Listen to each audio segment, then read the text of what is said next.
Welcome to PhD classes. आज हम जो टॉपिक स्टार्ट करने जा रहे हैं नाइन्थ का है क्वाड्रिलेटर। तो प्लीज़ चैनल को लाइक और सब्सक्राइब ज़रूर कीजिए ताकि हमारी वीडियोस को अच्छी तरह देख पाए।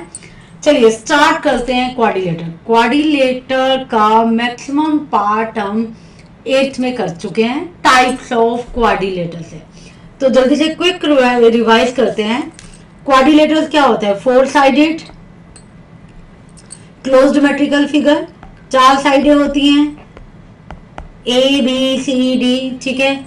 और आपको पता है चार साइडें हैं, चार वर्टिसेस हैं, चार एंगल्स हैं और sum of all interior angle is a 360। ये 9th तक हमारा ये कंसेप्ट सब बच्चों का क्लियर हो जाता है। नहीं क्लियर तो तब भी देख लीजिए। We are the sum of all interior angle is a 90 degree. तो क्वाड्रिलेटर्स के आगे टाइप्स होते हैं हमारे, तो हम टाइप्स को हम रीड करेंगे। तो कौन कौन से टाइप्स हैं क्वाड्रिलेटर? चलिए एक छोटा सा अपना टेबल बनाते हैं। मेन हमें चाहिए स्क्वायर, रेक्टेंगल। स्क्वायर्स के बारे में थोड़ा सा रीड करें। स्क्वायर्स क्या होता है? Four sided. ये एक रेगुलर पॉलीगन है। अब आप पूछोगे रेगुलर क्या है? रेगुलर पॉलीगन्स वो पॉलीगन्स होते हैं बेटा जिनकी सारी sides, every sides and every angles are equal. तो हमारी कितनी साइड्स हैं? चार। तो चारों साइडें इक्वल होंगी और चारों एंगल क्या होंगे? Equal. All four sides and all four angles are equal. अगर इसको हम नामकरण कर दे A B C D is हमारा क्या है? स्क्वायर। स्क्वायर की all sides are equal, A B equal to B C equal to C D equal to A D. और all angles are equal, angle A equal to angle B equal to angle C equal to angle D. और हर एक angle की degree कितनी होती है? 90 degree, क्योंकि सम of all angle 360 है। 360 divided by 4 is a 90 degree. तो इसके दो डायगोनल्स होते हैं। अब डायगोनल्स क्या होता है? Joining the opposite vertex A C. Diagonals कितने हैं? दो। डायगोनल्स 2 है। तो कौन कौन से डायगोनल है? ए सी और बी डी। तो स्क्वायर के दोनों डायगोनल भी इक्वल होते हैं। Diagonals of squares are equal. और ये जहां यहां पे बाइसेक्ट करते हैं, तो ये सबसे मेन प्रॉपर्टी है। Diagonals perpendicularly bisect each other. Perpendicularly bisect each other. अब ये वर्ड हम पढ़ रहे हैं परपेंडिकुलरली बाइसेक्ट ईच अदर। इसको थोड़ा सा समझ लें। अगर कोई दो लाइंस हैं, ठीक है बेटा, अगर वो इस तरह से काटें कि वो एक दूसरे पे 90 डिग्री भी हो और दोनों इक्वल भी हो, इसका मतलब जैसे हमने बना लिया A P equal to P B और P C equal to P D. और ये एंगल कितना बनता है? 90 डिग्री। एंगल 1, एंगल 2, ये हमारे चारों एंगल ही 90 हो जाएंगे वर्टिकली ऑपोजिट से। ये क्या बनते हैं? 90 डिग्री। तो these are known as perpendicular bisect each other. उसके बाद थोड़ा सा रेक्टेंगल देखें। रेक्टेंगल्स क्या होते हैं? रेक्टेंगल क्या होता है? Opposite sides are equal. A B C D है। कौन सी साइड इक्वल होती है? Opposite. A B C D के इक्वल है और ए डी आपकी बी सी के इक्वल है। और ऑपोजिट साइड पैरेलल्स भी होती है। ये स्क्वायर में भी है। ऑपोजिट साइड्स इक्वल, सारी साइडें इक्वल है तो ऑपोजिट बाय डिफॉल्ट ही इक्वल होंगी। All sides are equal but opposite sides are parallel. In rectangle opposite sides are equal and parallel. A B की अगर लेंथ आप सपोज कीजिए हमारी 10 सेंटीमीटर है तो डीसी भी 10 सेंटीमीटर होगा। बीसी अगर 5 सेंटीमीटर है तो एडी भी कितना होगा? 5 सेंटीमीटर। और इसके डायगोनल्स भी इक्वल होते हैं। Diagonals are equal. रेक्टेंगल की ऑपोजिट साइड्स आर इक्वल होती हैं। ऑपोजिट साइड्स आर इक्वल, ठीक है, opposite all angle of 90 degree, angles of 90 degree, और इसके डायगोनल्स भी इक्वल होते हैं, डायगोनल्स आर इक्वल। और डायगोनल सभी आपको स्क्वायर का बताया था, जो ऑपोजिट वर्टेक्स को जोड़ते हैं। जैसे ऑपोजिट वर्टेक्स कौन से हैं, ए और सी, इनको जो जोड़ने वाली लाइन है that is known as the diagonal. And B D which join the opposite vertices B and D, that is known as the diagonals. Diagonals are equal. और डायगोनल बाइसेक्ट तो करते हैं पर वो परपेंडिकुलर नहीं होते, ठीक है। डायगोनल्स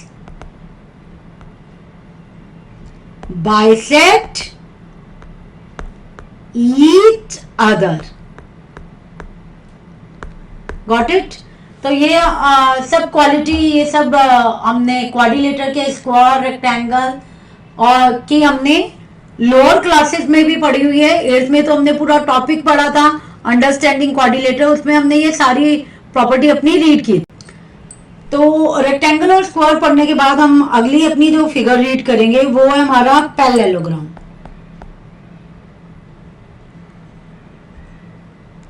पैरेललोग्राम क्या होता है, ए बी सी डी, उसमें रेक्टेंगल में सारे एंगल इक्वल थे। इसमें क्या होता है बेटा, हमारा opposite sides are equal, A B equal to D C, A D equal to B C, opposite sides are equal, opposite sides are equal है हमारी, और ऑपोजिट साइड्स पैरेलल भी हैं, ऑपोजिट साइड्स आर पैरेलल, और हमारे opposite angles are equal. Opposite angles क्या होते हैं, वो एंगल जो डायगोनल्स के पॉइंट पे बनते हैं। ऑपोजिट पॉइंट पे बनने वाले एंगल को ऑपोजिट एंगल कहते हैं। Angle A equal to angle C और angle B equal to angle D, opposite angles are equal.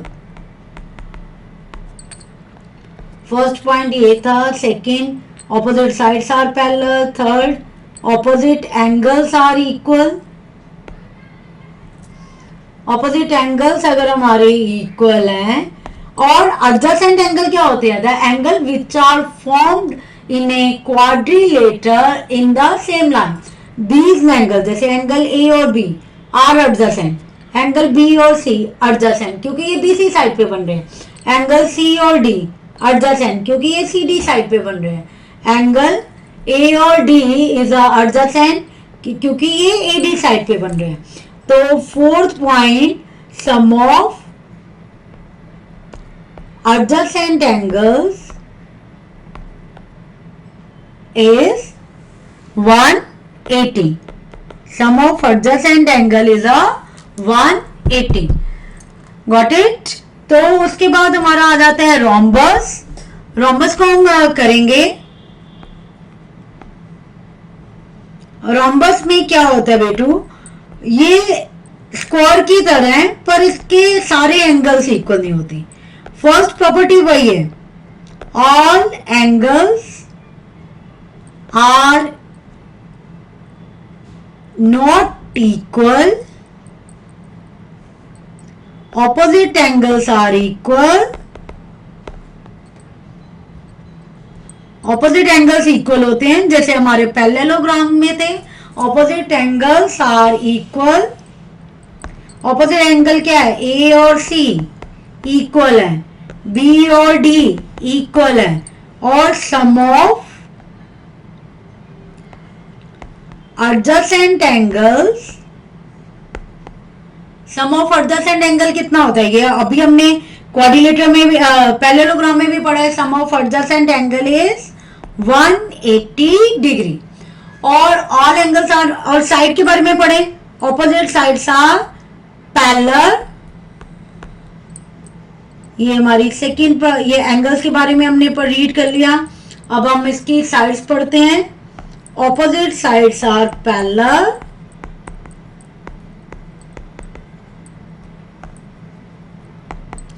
Opposite sides parallel होती हैं, और ऑल साइड्स इक्वल होती हैं।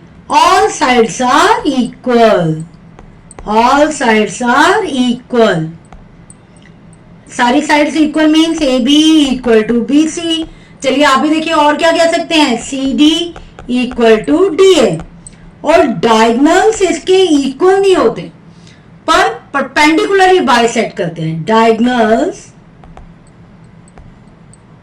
ये सारी प्रॉपर्टीज आगे हमारी अप्लाई होनी है बेटा, इसलिए बहुत ध्यान से प्रॉपर्टी पे फोकस कीजिए ताकि हम और ज्यादा अच्छी तरह सीख पाए। Diagonals are perpendicularly bisect each other, perpendicularly bisect each other. तो ये चार मेन्स है प्रॉपर्टी। उसके बाद ट्रेपीजियम भी आता है। ट्रेपीजियम वो फिगर होती है, यहाँ पे थोड़ा एक्सप्लेन कर दें, यहाँ पे स्पेस है हमारे पास, ठीक है। तो यहाँ से पेन थोड़ा सा चेंज कर लेते हैं ताकि आपको पता रहे कि यहाँ पे ट्रेपीजियम कर रहे हैं। ट्रेपीजियम, ट्रेपीजियम एक ऐसी फिगर है जिसकी ऑपोजिट साइड एक पेयर पैरेलल होता है पर नॉट इक्वल होता है। इसी के कारण इसका सेकंड पेयर नॉन पैरेलल हो जाएगा। ए बी सी डी क्या कहेंगे, वन पेयर इज पैरेलल और वही पेयर नॉट इक्वल होता है। एक बात प्लीज ध्यान से सुनिए, ये कंसेप्ट है बहुत बड़ा।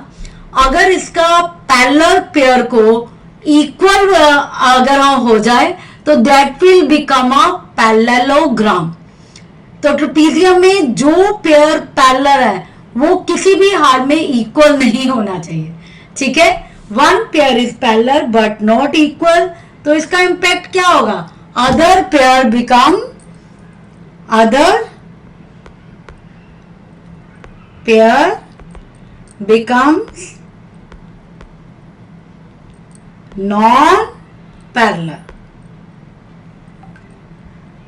तो इसमें क्या है, डीसी, ये कलर से हम ट्रेपीजियम का लिख रहे हैं, DC parallel to A B है और A D and B C are non parallel.